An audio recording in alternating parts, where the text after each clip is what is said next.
இந்த கடைசி நாட்களில் நாம் ஜெயிக்க தேவையான மிக முக்கியமான காரியங்கள் நோக்கம், அறிவு, தெளிவு.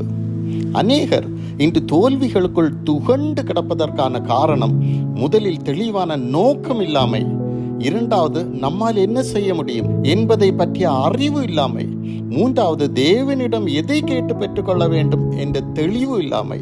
நம்முடைய நோக்கம் தற்காலிகமானதாக காணப்படாமல் நிரந்தரமானதாக காணப்பட வேண்டும். சில காரியங்கள் அடைந்து தீரும் வரை காந்தம் போல ஈர்ப்பை உண்டு பண்ணும். பெற்றுக்கொண்ட பின் இதற்காகவா இத்தனை நாள் உழைத்தேன் என்று சலிப்பாய் தோன்றும். சாலமோன் ஞானி உலகத்தில் உள்ள அனைத்தும் மாயை, அதற்காக படும் பிரயாசமும் விருதா என்று கூறுகிறார். உலக சாதனைகள் முறியடிக்கப்படும். இந்த உலகின் செல்வமும் அந்தஸ்தும் மதிப்பும் மரியாதையும் சுகபோகங்களும் மாயையாயிருக்கிறது.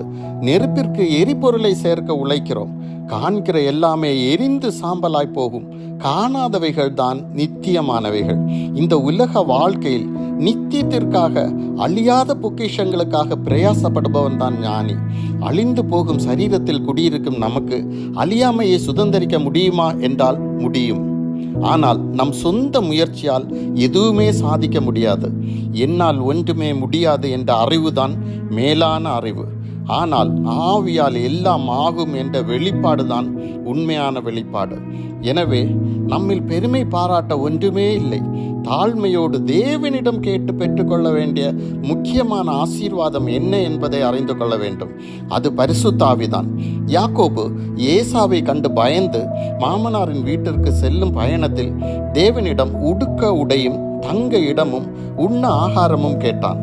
ஆனால் அவன் தெளிவடைந்து சொந்த மண்ணிற்கு திரும்பும் பயணத்தில் தேவனிடம் அவருடைய ஆசீர்வாதத்தை கேட்டான். தேவன் அவனை புதிய மனிதனாக மாற்றினார். இன்று அநேகருடைய பயணமும் உலகத்தை நோக்கி இருப்பதால் உடை, உணவு, இருப்பிடம், அந்தஸ்து என்று இலவசமாக கிடைக்கும் காரியங்களுக்காக ஜெபிக்கிறார்கள். தெளிவடையுங்கள். நமது நித்திய வீடாகிய பரலோகத்தை நோக்கி பயணிக்க தொடங்குங்கள். பரிசுத்த ஆவியானவரை பெறும் வரை பிடிவாதமாக கேளுங்கள்.